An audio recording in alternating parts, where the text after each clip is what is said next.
Anna est la présidente maintenant de l'association depuis peu. Elle était vice-présidente, aujourd'hui elle est présidente. Je lui ai laissé ma place, il n'y a pas très longtemps d'ailleurs.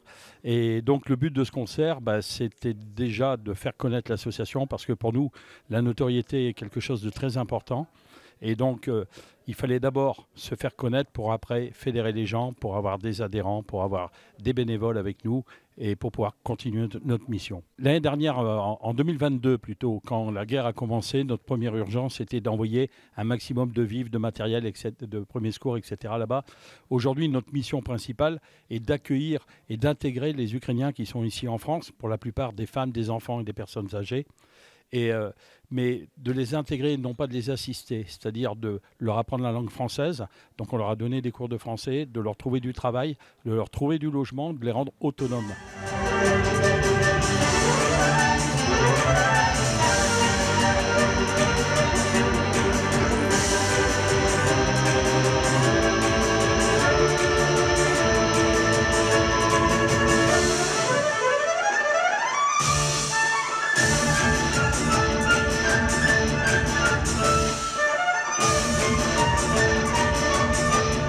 Les Ukrainiennes qui sont ici, qui sont déplacées à cause de la guerre, nous voyons qu'ils ont fait beaucoup d'efforts pour s'intégrer ici.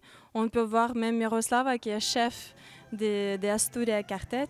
Elle a commencé à parler français, donc elle reste ici moins que 2 ans. Donc, ouais. Et c'est aussi les événements comme ça nous permettent de faire intégrer les gens et de les aider à progresser dans la langue française. C'est un groupe que je connais bien. J'avais dans une ancienne vie une agence événementielle. Et donc c'est un groupe que j'ai fait tourner dans toute l'Europe, même dans le monde entier. Je les ai produits pendant plusieurs années. Et donc Miroslava, qui est la chef du groupe, je la connais depuis plus de 10 ans.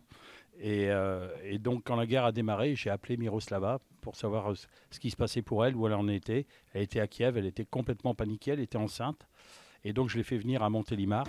Anna a géré son transfert, a géré son logement, etc. Et elle nous a fait un bébé l'année dernière, au mois de juillet, une petite fille, une petite Anna d'ailleurs. Et donc, aujourd'hui, elle est complètement intégrée à la France. Elle a réussi à reconstituer le groupe, donc pour faire des tournées, puisqu'elles étaient au Portugal la semaine dernière et elles vont à Paris, elles vont un peu partout. Donc le groupe Asturia a rené parce qu'il était complètement éclaté à cause de cette guerre.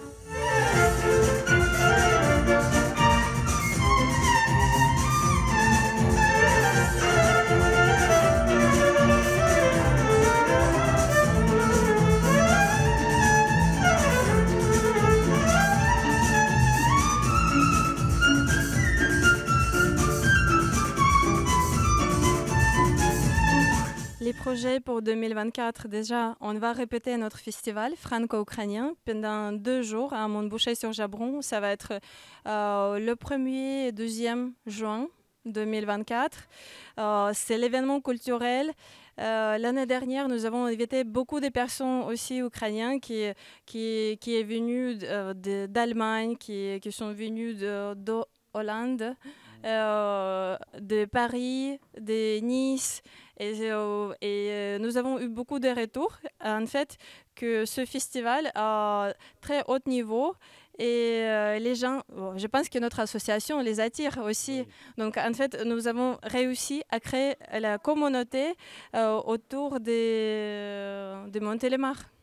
Moi, j'ai un rêve pour cette association, c'est de pouvoir organiser un très beau dîner de gala dans un lieu prestigieux avec des artistes ukrainiens, mais aussi des artistes français connus, des têtes d'affiche.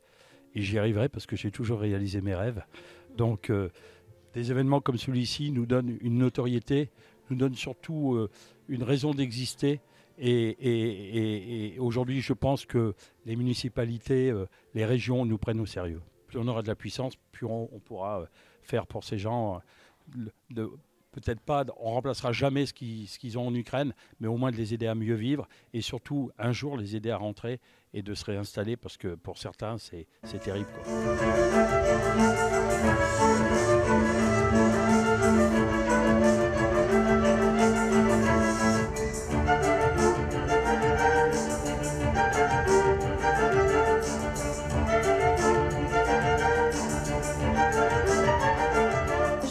en France déjà un peu plus que 2 ans. Donc, je suis venue ici le novembre, juste devant de la guerre. Par contre, j'étais déjà engagée un peu dans les affaires entre l'Ukraine et France, donc ça me permet aussi de faire des actions tout de suite. Добрий вечір всім. Ми дуже раді, що нам вдалося провести цей концерт. Цей концерт – це насправді поєднання мистецтва, поєднання музики. І ми дуже раді, що приїхали дівчата з Норвегії, з Австрії, з Бельгії, навіть з України. Тому ми будемо продовжувати в тому ж дусі, ми будемо продовжувати далі. І дякуємо всім, хто був з нами в цей чудовий вечір.